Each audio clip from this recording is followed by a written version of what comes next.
Ice and flames call my name. I freeze, I burn, I blame. I love, I hate the same.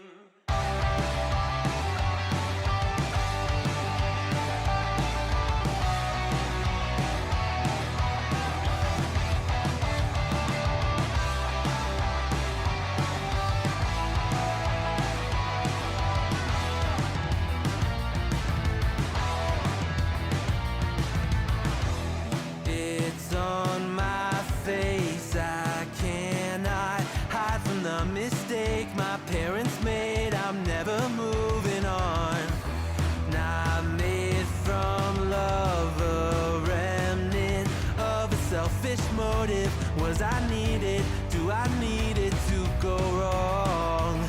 Polarized in hair and pain, pumping through my veins. Ice and flames call my name. I freeze, I burn, I blame. I love, I hate the safe I embrace inside of me. I only fuel the fire. But is it wrong for me to fight against the balance of my power? History in halves, one brain. I will break the chain. Oh no, どこには呼ぶ燃える裏目凍ると僕の愛と嫌いにいる Oh no どこには呼ぶ燃える裏目凍ると僕の愛と嫌いにいる I love, I hate the same.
Can't you see it in my face?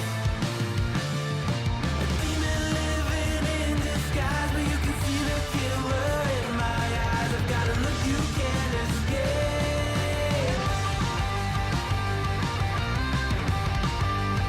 You can't escape.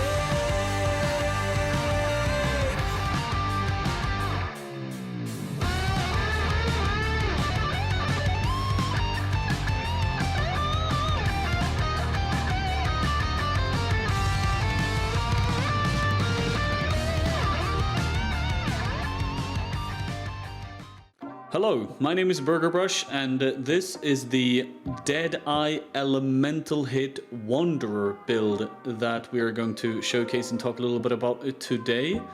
Now, I want to start off by saying this is actually one of my first drafts for this character. I have since then fiddled around in the path of building to have found a better skill tree overall, and also made the build elemental ailment immune as well, which is going to require a little bit more investing. But yeah, we're just going to showcase kind of the character that I've been featuring here in the boss kills that I've shown, and kind of what the gear is and how the skill tree is set up and kind of the idea behind the character. Now, I want to say first of all that this is not my character. I found this off another YouTube video, and I will link to that video in the description.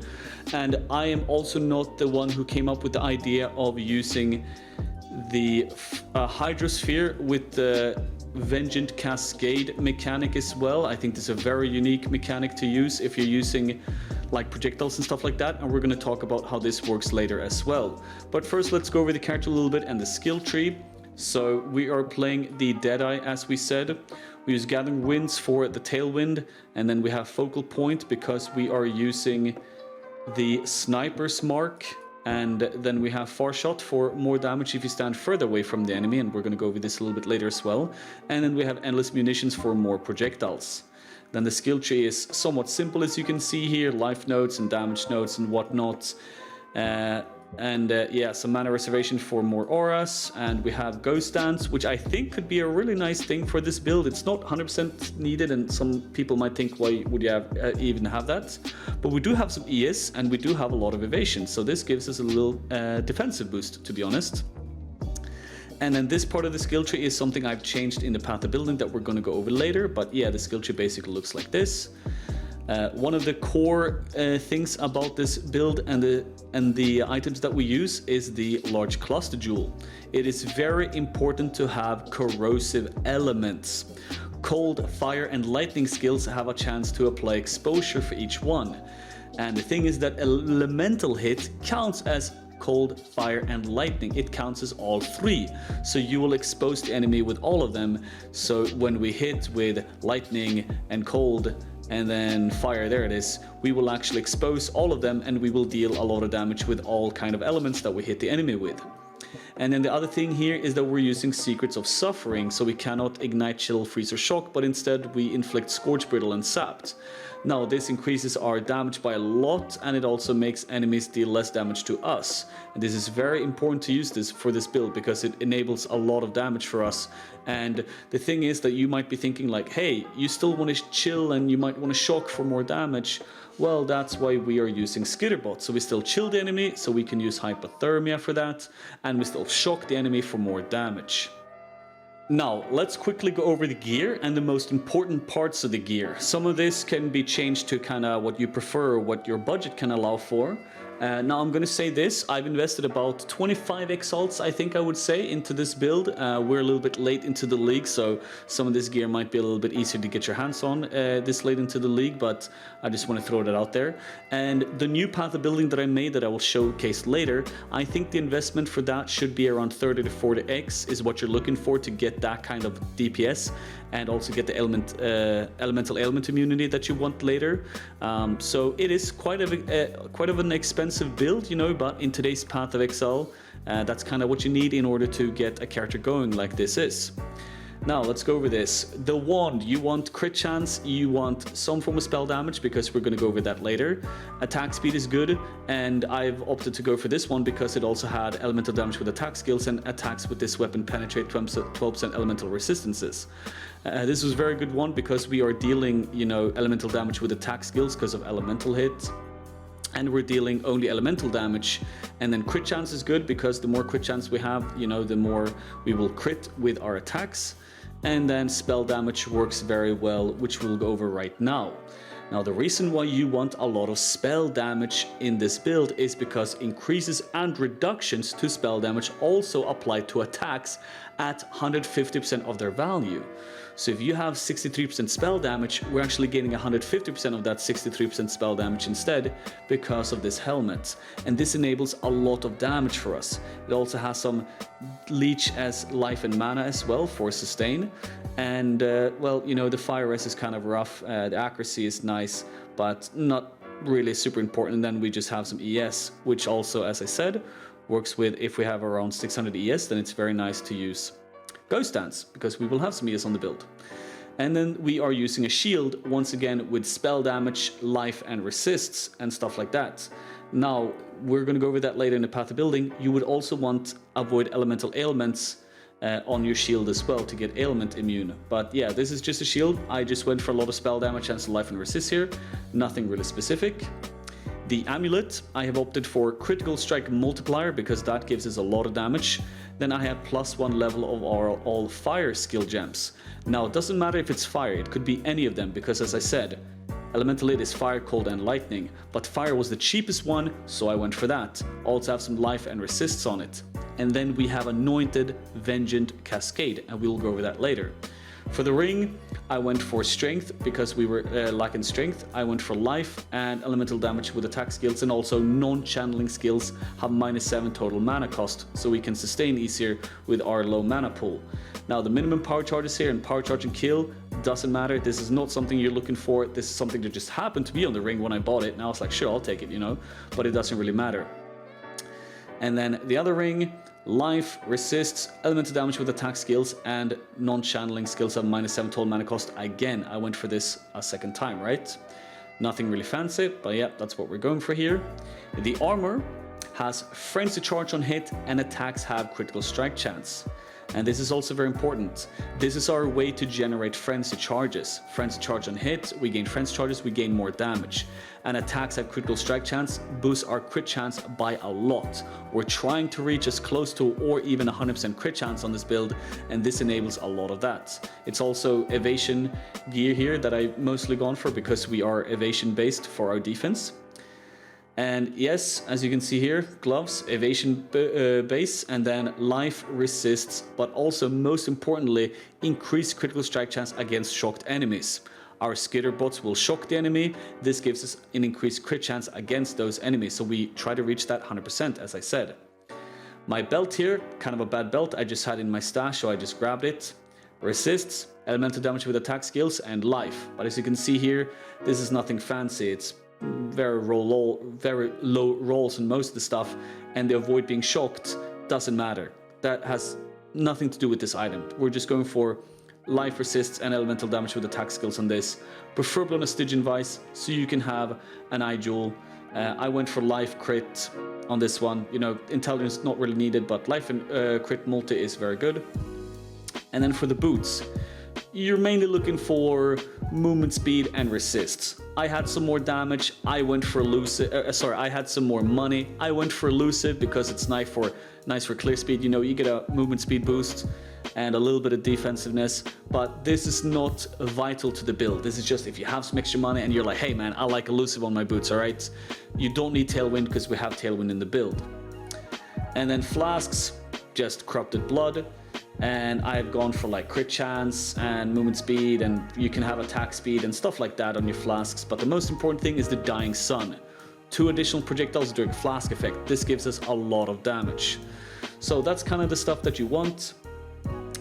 I have the charges reach full. That's just because I'm lazy when it comes to mapping. This one is actually really bad for bossing because it totally screws up your flask when you're bossing, but I just had some flasks lying around that I've been using on another character when I was mapping, so that's why I have that. You don't really have to think a lot about that. So that's basically the gear, right? And for gems, we have Spell Slinger with Sniper's Mark and Hydrosphere. So every time I shoot, it will Spell Sling the Hydrosphere, and I will also Sniper's Mark hit the enemy because, you know, we are playing Deadeye and we have focal points. And also in the proper path building, or the proper character that we're going to show later, we're also going to have Mark of the Prey and Mark Mastery, where it increases the effect of your mark. So, you know, that's very important to have Sniper's Mark, and you preferably want to have it, you know, 20/20 as well. I've just been leveling this and just toying around a little bit. So you're going to see that some of the gem levels are kind of low, but the damage, you know, still checks out, as you've seen in the video.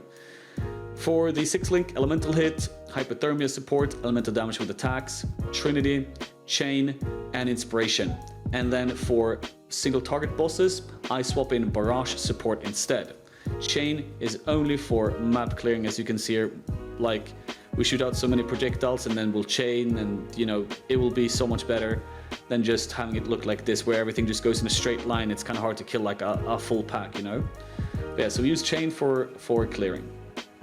And Trinity works really good since we are using all 3 elements. We're using Fire, Cold, and Lightning, so we definitely want to use Trinity support. Then elemental damage with attacks gives us a lot of damage. You want to have awakened elemental damage with attacks. I just didn't have the money, so I just didn't have it for now. But yeah, you want to have that, and you want all your gems to be max level. And also, elemental hit scales a lot from gem levels. So getting a level 21 elemental hit can be really, really big. It can be expensive as well, but it gives you a lot of damage. Then I have Dash and Second Wind. I have Vol Haste and Increased Duration, so the Vol Haste sticks for longer. Then I have Grace, Precision, Summon Skitterbots, and Enlighten. This is so we can enable all our auras, because Spellslinger works as an aura as well. You can see we have 50 mana, so that's why it's really important to have this, because as you can see here, the mana can become a little bit of a problem. But we have some mana leech, so when we hit enemies, it's not really that big of a problem anymore, so it works really fine. Another thing that can be really good as well is to have Divergent Inspiration support, I think it is, where it will reduce the mana cost of the skill that Inspiration is linked to as well. So right now, my elemental hit costs 8. You know, when we have Inspiration charges up, it costs still 8. So if you would have had Divergent Inspiration, it could have cost like maybe 6 or 7, and that would be really helpful. Especially in the endgame PoB, where we have another ring setup, so we don't have another non-channeling skills have -7 total mana cost. We also use the Vol Grace as well, and we activate these during mapping or bossing for, you know, more survivability and more damage. And then the last thing is that we have Summon Flame Golem and Combustion support. Now this is because we deal fire damage with elemental hit, and we cannot inflict, ignite and stuff like that. But this Flame Golem will ignite, and it will also have -10 to fire resistances on enemies it have ignited. So the Flame Golem will attack the enemy, it will ignite the enemy, -10 fire res. Whenever we hit with fire with our elemental hit, we will deal more damage with that fire hit. So this is also just a damage boost. And then custom damage taken and Immortal Call. As you can see here, we have some gem slots open. I'm still optimizing the build. I just wanted to get this a little bit out there. But yeah, that's basically the setup as well, and that's the gear, and that's the skill tree. So let's quickly go over what this build really does when you're playing it and how it works. Now, the interaction with this is a little bit hard, and this is not an easy character to play. It can be very powerful, it can be very strong. I only have half the damage that what I'm supposed to have because I have the wrong skill tree, and I'm still lacking a lot of gear. As I've said, only 25x when I should be investing 40. So I have about half the damage as what I should have. But it's still a very hard build, and we're gonna go over how it works. So, Vengeance Cascade. Attacks projectiles return to you from final target. Returning projectiles pierce all targets. So how does this work? If I shoot with elemental hit, my Spellslinger is going to trigger the Hydrosphere, and it's going to trigger wherever I shoot it. So blah blah blah, you can see the Hydrosphere jumping around. And then the way that this works is that if you hit an enemy that's like stationary, like right here for example, where I have my mouse and where the Skitterbot is right now. If I shoot the enemy, the projectiles will travel, hit the enemy, go through the enemy, and then it will hit this Hydrosphere, and then the Hydrosphere would make it bounce back. As you can see, you can kind of see that, like, I shoot, but then if you look really closely, I shoot and then the projectile bounces and it goes back to me. You see that? It's a little bit hard to see, but the projectile is going back to me, and you can see that it hits over here because it's bouncing and it's traveling all the way over here. So what this does is that if you just put this on the boss like this, and you just spam like crazy, the projectile will hit the boss, bounce off the ball, and then go back, hitting the boss again.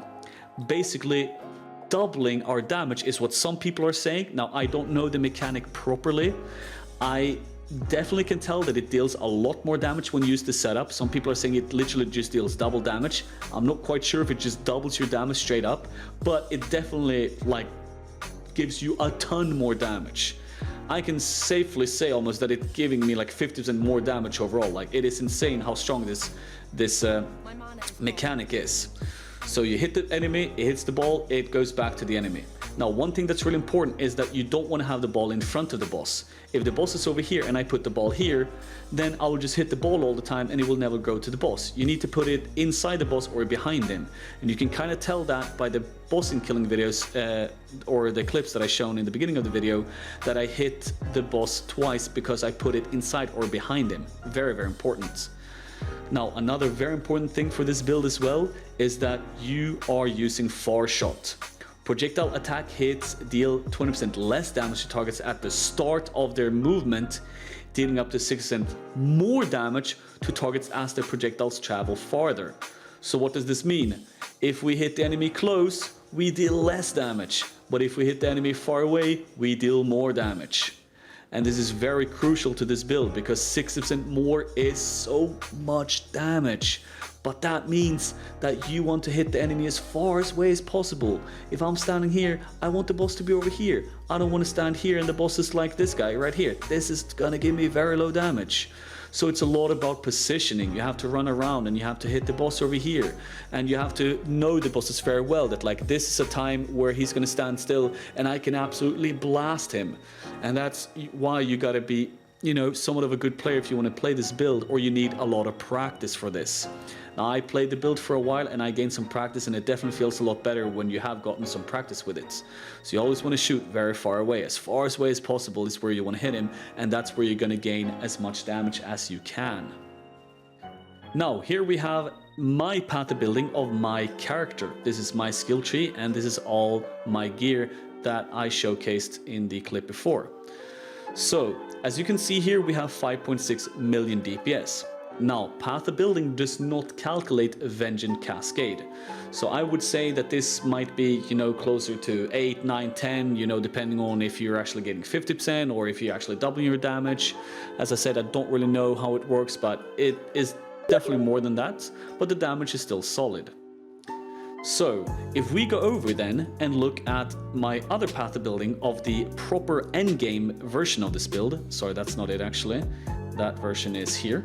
Yo mega big dick build, bro. Exactly, that's perfect. Perfect name for a perfect character. As you can see here, the damage is closer to 10.6 million instead, still not counting Vengeance Cascade. So I would say this is closer to like maybe 15 or 20 million DPS. And next league, I will make this character and I will invest this and I will get the proper gear and I will play the new skill tree and I will really see how big the difference is. Now, the changes that we've done here is that we're going for elemental ailment immunity and more damage. So here instead, we have opted to go for crystal skin. We also have mark of the prey with the increased effect of your marks because our sniper's mark is a lot of our damage. We have also opted to go for a medium cluster jewel with pressure points and basics of pain. Now this can be quite expensive because it is really good to have this combination, but you know, if you can afford it, it adds a lot of damage, and this is more the proper end game version anyway, so this is going to be more expensive. For jewels, you can really get triple crit multi on some jewels, even 4 of them, but that's going to be very hard, or maybe that's not possible, but yeah, triple crit multi. Crit multi with lightning, cold, elemental, and whatever fire. You know, all of those works because we have an elemental, we have fire, cold, and lightning on the elemental hit. So stacking crit multi with all these things works, and it gives us a lot of damage. As you can see here, 1 jewel gives me 1 million DPS at this point. So that's massive. So if you can afford jewels like that, that's really what you want to go for. Then we have Replica Conqueror's efficiency. For non-channeling skills have -9 total mana cost, so we can sustain easier. And here we have, you know, crit multi again, life, resists, whatever, if you need that. Otherwise, you want to go for more crit multi if you have your resists covered on other areas. More crit multi like this jewel would give you so much damage, right? And then the rest of the skill tree is very much the same as the previous one is. As you can see, it's almost the same other than that. And, you know, once again, jewel, crit multi is king here. So much damage if you can afford that. Now, the one change that we've also done is that we dropped Heartseeker and we dropped Wand Slinger over here. So instead, we now have wand attacks fire an additional projectile on the wand master here instead of having it here. And sadly, we had to drop Power Charge on Critical Strike with wands. This was a way to generate power charges. But I do feel like this one is better to have because power charges, even though they're good, they don't add that much damage because we already have such a high crit chance. So power charges, if you can get into your build somehow, I don't really know. If you can, that's great. But I would still opt for the additional projectile because that gives us so much damage when we're using barrage support with our elemental hit. And the other change that we did is that we're going for Arcane Sanctuary. Spell damage while holding a shield. Well, we gain spell damage as more attack because we have the Crown of Hubris, so spell damage is great for us. Gives us a little bit of block spell damage, but not really that much, 6%, nothing to care about. But the main thing, avoid elemental ailments while holding a shield, and also some stun avoidance, which is nice. Now, this paired with thick skin, paired with crystal skin, paired with the chance to avoid elemental ailments on the shield, which you only need 25%, you don't need the maximum 35%, 25 is more than enough, will give us, in the end, elemental ailment immunity. Shock, freeze, chill, ignite is 100% covered, so you don't have to care about being frozen or shocked, taking more damage, and ignite can be really tough on some bosses. I noticed when I was bossing with this character, don't have to care about all that stuff. All you need to care about is, you know, bleed and corrupted blood. And if you can get corrupted blood on a jewel somewhere, you know, like maybe if you had it on this one, if you have the money, that's fantastic as well. Then you don't have to care about that either. So we can just opt for more damage on our flasks. We can have attack speed, and we can have, you know, crit chance and all this stuff. And we can just gain more damage and don't have to care about all these things and just feel more safe about our boss killing and our mapping, right? Now, the thing that this character also has, the end game version, is that it has the enchant on the helmet, elemental hit attack speed, which is massive. This gives us a lot of damage. It has basically everything else that you've seen on the character before, the crit chance, the frenzy charge and hit, the crit chance against shocked enemies. It's basically all the same. Spell damage, life resists on the shield, but as I said, you want that elemental ailment avoidance. It has the movement speed, life, elusive on boots. As I said, elusive is something you can go for if you have the money or if you feel like having it, otherwise it's fine. Amulet, where we try to get as much strength as possible. Like, you need strength in the build somehow, and we need to get it from somewhere. That's why I had it on one of my rings, so you can get it on your amulet and all this stuff. And once again, crit multi, life, and +1 of fire, cold, or lightning skill gems for more damage on our elemental hit. As I said, elemental hit scales a lot of gem levels, so very important thing to have here. And of course, Vengeance Cascade is the anoint that we have. And for this version also, you have the Mark of the Shaper Opal ring, because you have more spell damage when your other ring is an Elder ring. So if you have an Elder ring here, then your Opal ring gives you 96% more spell damage, which, as we know, is a lot thanks to our hubris. So if you have that, you gain a lot of damage. You also have some lightning damage to spells and all that stuff, but that doesn't really matter. You have some life, which is nice, and some elemental damage, but we're using this because we're using an Elder ring here. Then once again, Stygian Vice, life, resist, elemental damage with attack skills is what we're looking for, nothing specific. On the jewel, you want crit multi, life, and, you know, resist if you can have that, and whatever. And then it's the same stuff, the interrogation small cluster jewel for the secrets of suffering. So we scorch, brittle, and sap instead of chill, freeze, and shock. And we're going to use the shock and all that stuff through our skitterbots. And yeah, that's basically it. That's the whole build. And as I said, we went from 5.6 up to 10.6 million DPS. And this is still like 15-20 because of Ending Cascade.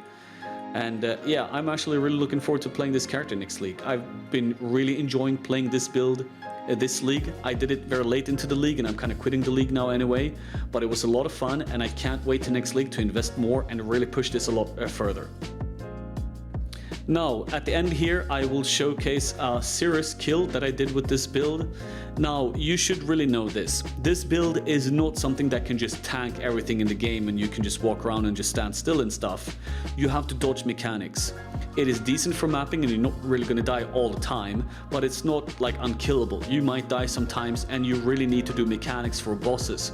You can't just stand and stuff and expect everything to die and like you're like this untouchable god or something like that.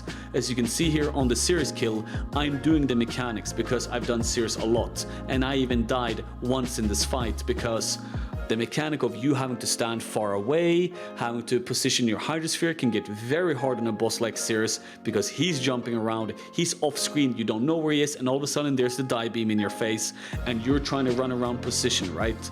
So just know that for a fact that, like, you know, you can definitely kill basically anything in the game with this build if you invest into it and if you're skilled enough. I really do believe that, but you're gonna have to be mechanically skilled and know what you're doing. I did Uber Elder with this build with Maven inside it as well. I died a couple of times. It was somewhat hard, but I managed to do it, even with the low investment that I have on my character. And I also did the Maven fight with all the Elder Guardians. I managed to do that just fine as well. But as I said, it's somewhat hard, and if I had the proper investment, it would have been easier, but still, you need to be able to handle mechanics. So enjoy the Sirus kill. I hope you enjoy the video. I will make an update on this in the future, and I will also make a TLDR version of this video for people who, well, don't want to see everything. And if you've stuck through all this time, well, thank you very much. I hope you enjoy the video, hope you enjoy the build if you're going to play it, and I'll see you around in the future.